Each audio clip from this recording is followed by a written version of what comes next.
Award-winning journalist Michael Hastings. The FBI said today that Hastings was never under investigation, despite the journalist's apparent concerns that he was the target of a federal probe. The 33-year-old was killed in a fiery one-vehicle car crash early Tuesday morning in Hancock Park.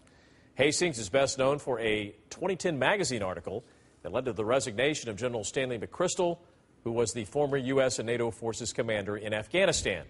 Our Carolyn Costello received an exclusive email Hastings sent just hours before his tragic death.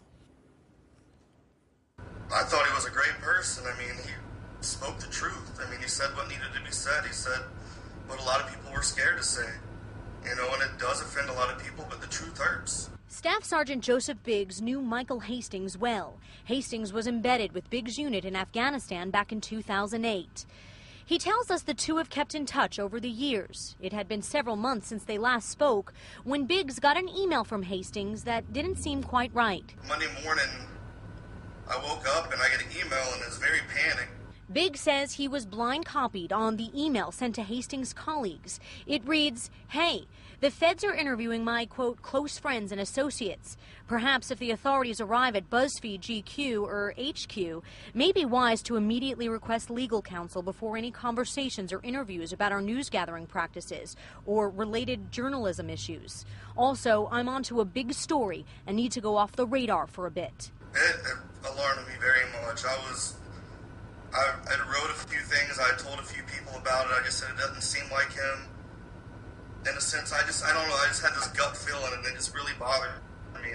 The email was sent just before 1 Monday afternoon. 15 hours later, Hastings was killed in this fiery crash on Highland Avenue. Strangers showed up to the scene to pay their respects. I'm hoping nobody was following him and he just lost control. Breaking news photographer Scott Lane happened to be less than a mile from the scene of the crash Tuesday morning and shot this video.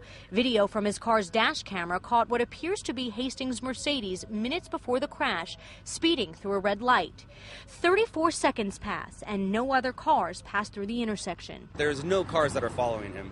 And he flies by, 10 seconds, 20 seconds, 30 seconds goes by, no cars are following him. While conspiracy theories circulate on the internet about what might have led to this fiery crash, Staff Sergeant Biggs tells us he just hopes to learn the truth about the events leading up to his friend's death. I'm going to be willing to help and do whatever I can, though. I want to make sure that people will look into this story and make sure that they find out whatever happened. And the LAPD said today there appears to be no foul play in the crash that led to Michael Hastings' death. Carolyn Costello, KTLA 5 News.